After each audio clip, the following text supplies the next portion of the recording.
Hello everyone. So recently my YouTube channel has reached 1000 subscribers and I thought I'd make this short video to thank you all for subscribing to my channel.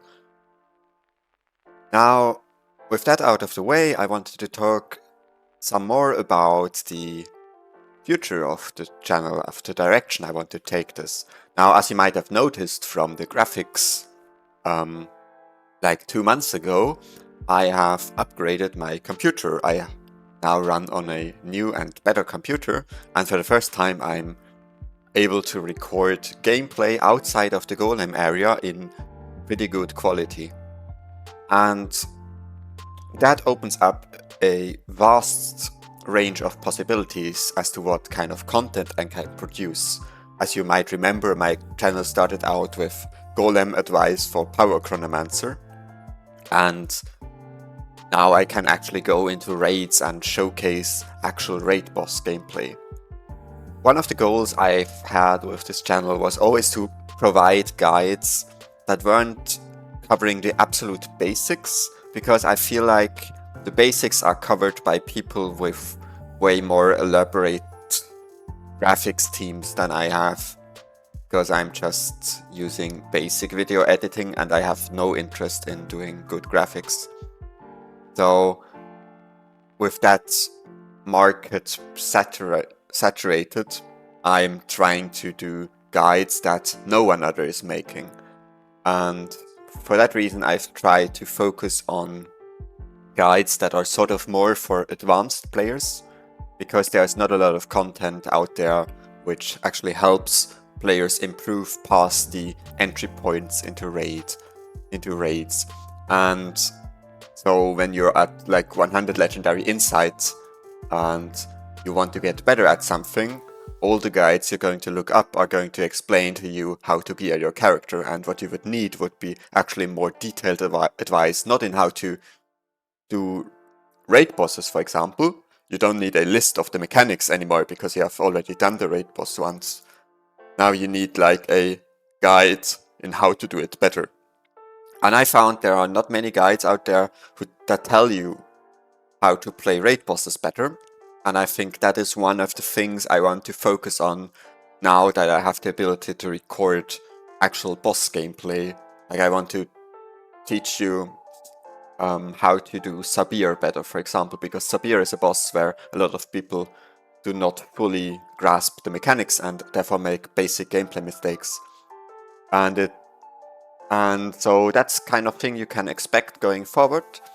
And what you can also expect is some speedrunning content, because I've joined a speedrunning guild that does raid boss world records. And our projects take quite a bit of time to complete because we don't raid that often. But you are going to see some content on this channel that is specifically directed towards speedrunning. And a first step to that was actually a guide that I've made very recently about the Bladethorn stack, where I explained the current speedrunning meta.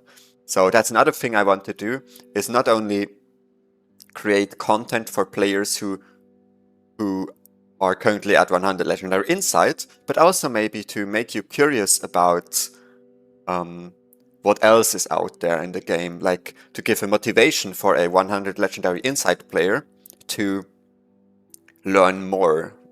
Where does all of this optimization lead to? Basically, I want to showcase this, what many people usually can't experience themselves. And of course, you can just watch a boss record that gets posted to Reddit or something, but there's still very little that explains what's actually going on there. So I want to do some more things about speedrunning, where I explain things that are clear to everyone who is speedrunning, but absolutely not clear to everyone who isn't speedrunning. And I want to do these more advanced boss guides. Now, that to just round up this video and actually make it more than just me talking, I want to show you something really funny.